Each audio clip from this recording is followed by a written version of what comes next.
Can I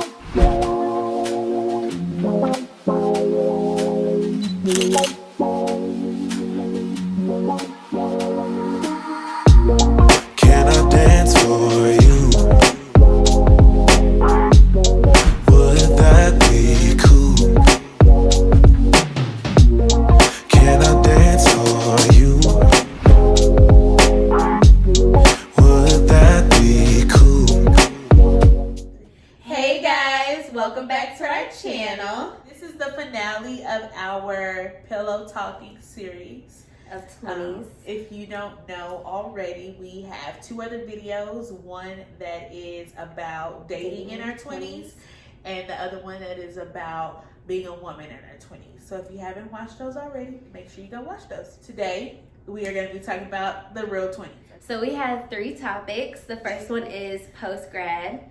The second one is careers. And the last one is finances. Okay. Let's get into it. First one is post-grad. Post-grad. Oof. Post-grad. So I'm going to start over and say I graduated May 2018 from Hampton University. I graduated May 2019, Texas Women's University. So post-grad has been a little bit stressful for me, and it has also, I guess, not lived up to my standards, because when I, think back, when I first started college, I thought like post-grad I was gonna be very successful. I was gonna come out of college with a job, everything. And for me, I didn't find a job in my field right away, and I still haven't, but I've also found different passions after post-grad. So I found that like what I went to school for is actually not, solely what I want to base my life off of. I went to school for chemistry, as some of you may know. I graduated with my chemistry degree, and for me, I wanted to go the cosmetic route, but you have to have so much experience, and it's hard to find some because people won't give it to you unless you have it. And it's like, well, where are we supposed to And a lot of people have those issues where it's like, you have to have this experience. Yes. But it's like, how do I get that experience if you won't give me that experience? And a lot of people go through that. Like, with me, I found the passion that I wanted to take towards my career right before I graduated. Yeah. And I learned the hard way that it's a very competitive field, which is event planning. Yeah. And I was blessed to have someone who I was around that went into that and started his own business, and that's what I'm currently doing. But it did take a while to get there. I had to go through a job that I was content doing, but I wasn't fully happy. Yeah. And I think what a lot of people fail to realize, or I won't say fail to realize, but they're not expecting to realize, is that you're gonna go through so much post-grad. Because that's when everything is just like, okay, now you're completely... It's reality. You're in your real 20s. Yeah. And that's why this video is called The Real 20s, because it's like, it's not all glitz and glamour. Like, sometimes it's not. Sometimes it's stress. Sometimes it's not living up to the standards that you felt like you should have been at whatever age or whatever month.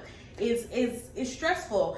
But the thing is, we don't want to make this about post-grad being a negative thing, because sometimes being a postgraduate, it could be a positive thing. Some people come out of it with great jobs. Some people come out of it making awesome amount of money, But with our experience, start seeing their happiness and their passions and stuff. And like, spoiler alert, like in our last video, we talked about mentorship. And what I was saying is that you're getting put out into this real world without the guidance that you had for 12 plus years. Yeah. And so whenever you get out there, you have to find people who can help guide you, because you're not going to have that guidance that you once had. And for our people who are just now graduating, our 2020 graduates, Congratulations. Yes, congratulations. You made it. With all that has happened, we do want to congratulate you guys. You guys made it. And it is an awesome thing to graduate from college. But we want to say that don't be discouraged, and keep pushing, keep moving forward, because at the end of that tunnel is going to be something great.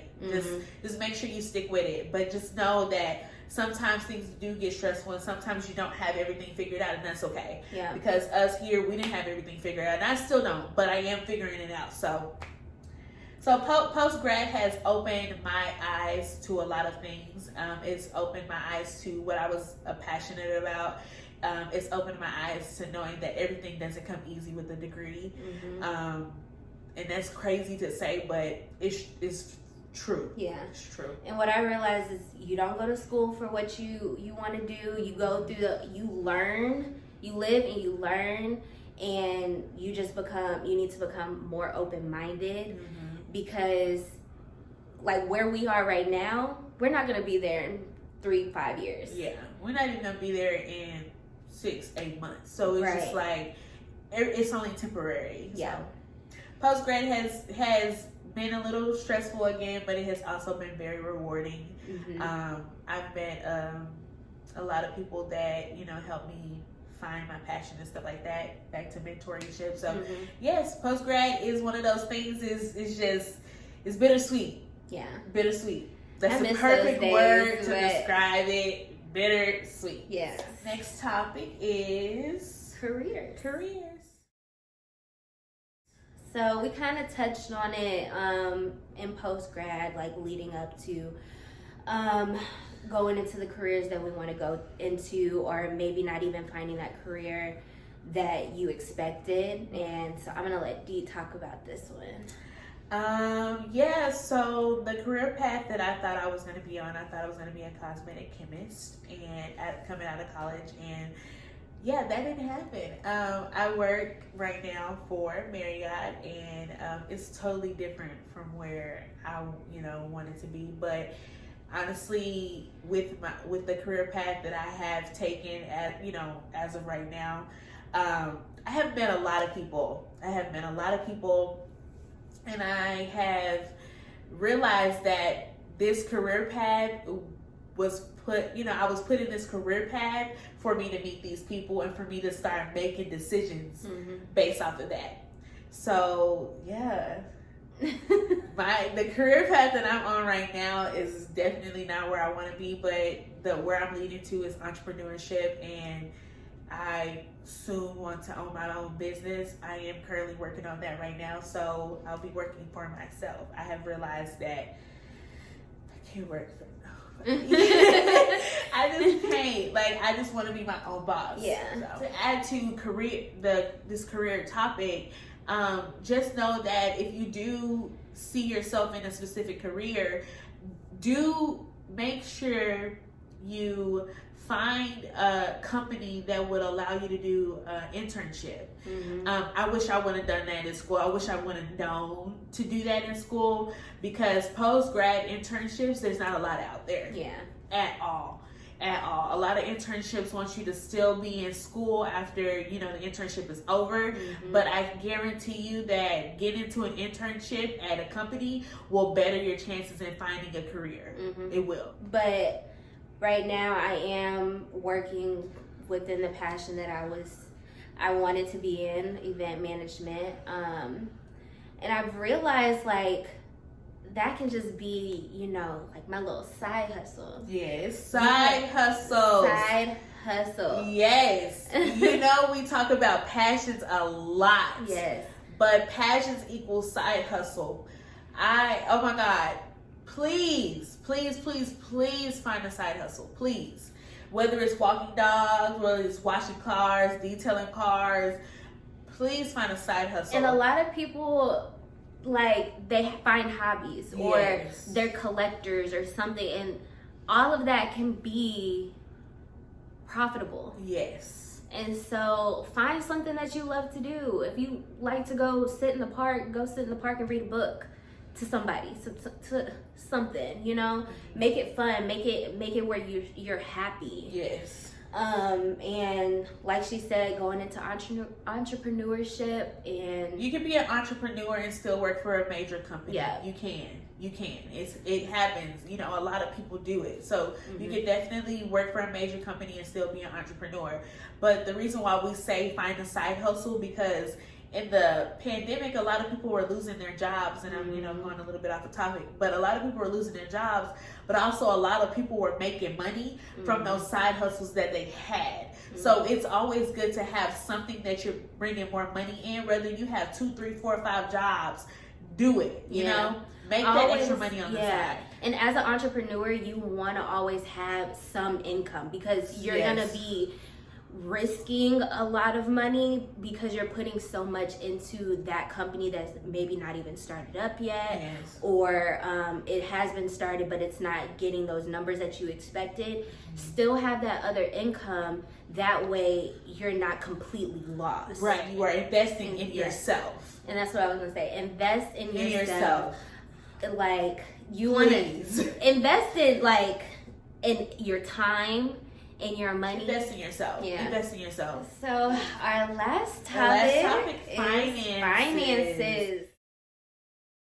This is one of my favorite topics. And we kind of touched on it a little bit. Yes. And the reason why this is one of my favorite topics is because I had to learn the hard way about finances. I really did.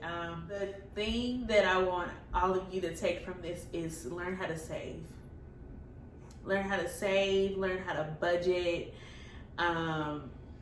If you are going to, get credit, make sure you get credit cards that are not like from stores like Forever 21 and stuff like that. Victoria's Secret. Make sure you're getting like a Capital One or a Chase or American Express, because those look better, and you can use those credit cards at the stores that you would get a credit card from. But make sure you stay on top of your credit, because as soon as you get to the point where you want to get a car, buy your first car, or you get to the point where you want to buy a house once you graduate college, or you want to get an apartment, you have to make sure your credit is A1. A1. It don't matter how much money you got. That does not matter. Credit is what matters at the end of the day. Saving and budgeting. And you, like I said, you can have all the money in the world. If you don't know how to budget, that money is gone right there. Yeah. I read something that says the fastest way to blow $10,000 in a year is spending $20-something a day. Yeah. I saw that too. Yeah. And I calculated it. I was like, yeah. Okay. But yes. And it's true. Like, so for me, I've been saving since I was little. And then my credit I didn't get a credit card in my own name until a year ago. And my uncle opened one for me, so my credit started building. But with me, I'm all about my money. Like if somebody owes me money, okay, a week later, what you doing? No, I'm all about my money too, but like for me, I was living with my mom, and I was just like, girl, my credit is good, honey. Let me get this, let me get that, let me get this, let me get that. And I learned the hard way that like having all those open accounts doesn't look good. Like, even though you can get it, don't get it. Just like they say, if you can't buy it twice, don't buy it, Right. Because it's one of those things, even if you can get something or you can pay for something, it's not always good to go, do that, because it can mess you up in the long run. And for me, I saved myself before I even, got deep in the hole. But finances is the biggest thing, and they don't teach you that in school. They don't. They don't teach you how to budget. They don't teach you how to make a plan. Nothing like that. No. They don't teach you none of that. So you sometimes you have to learn the hard way. But if you just save, like I said, you make sure you're on top of your, open, of no accounts that don't need to be open. You need to have maybe 3 accounts At least. At least. At least 3 accounts. You have a checking account, a savings, and then if you're an entrepreneur, a business account. Yes. Don't mix your bills with your savings because then stuff starts getting messed up. Yes. And she and I both do that. We have a bills account, we have a play money account, and we have a savings account. A savings account. And so, and you should always, and I learned this in school, you should always have 6 months worth of rain money. Yes. Which is, if you were to lose your job, example, the pandemic, you have 6 months of rent, car note, food, all backed up. That way, if you're not making an income, that money is still there and you don't really have to worry about it up to 6 months. Right. At least 6 months. Now, sometimes that can be really hard, but if you learn how to save the right way, you know, it can happen. Like it's not impossible for you to have 6 months of rent saved up or 6 months of car payments saved up. Like it's not hard to do that. You just gotta learn how to budget, and that's why we're here telling you today. Save, budget, invest. Like those top 3 things will make your life a whole lot easier when it comes to paying for stuff. And like she said, if you do lose your job, it won't be hard for you to get back on your feet because you already have that cushion, you know? So just make sure, again, stay on top of it. Save, budget. And we're not saying go and put $200, $100 or whatever into your savings account or investing. Save what you can. If it's $25, $4, if it's $5 that you can save every 2 weeks or every month, every time you get paid. And like we said last video, if you're working towards that goal, something is gonna get accomplished. Exactly. You're being successful because you're working toward it. It's not like, okay, I'm gonna save next month, and the next month comes and you don't do it. Put as much as you can in there, and whenever you start feeling comfortable, it may start going up. Right. Well, the easiest way to do that is to set up your direct deposit within the company that you work for, and you can set it up to where you have both of your accounts on there, and you can transfer as much money as you feel comfortable with in your savings account. That way, you won't even see that money; it'll just go straight to your savings account. Also, I don't think it's smart to have access to your savings account. That's just me, because you'll get comfortable and you'll start digging into that savings account, and then you won't ever put that money back. You know, like everybody's not disciplined enough to do that. So I won't say not have access, but you know, start disciplining yourself. Yeah, disciplining yourself. Like, to where okay, you I'm don't gonna touch it. and maybe it's a different bank. Right. And so maybe like where your full income goes here, that savings can go to a different bank. That way, don't see that bank enough. It could be a local bank or whatever, and just make it not easily accessible. That's what I mean. Don't make your savings account easily accessible so that you can have that cushion, like we said. But yeah, thank you guys for watching our video. We hope you enjoyed it. We hope you took a lot from what we said. We are only speaking from experience. You know, we've been down the paths before. We've experienced everything that we're talking to you about. So, you know, we just telling you what we can. But again, I hope you guys enjoyed the video. Please go watch our other 2 parts of the series, our Pillow Talking Dating in Our 20s and our Pillow Talk Being a Woman in Her 20s. That's it. All right. Make sure you guys like, subscribe, comment, and share. And we'll see y'all next time.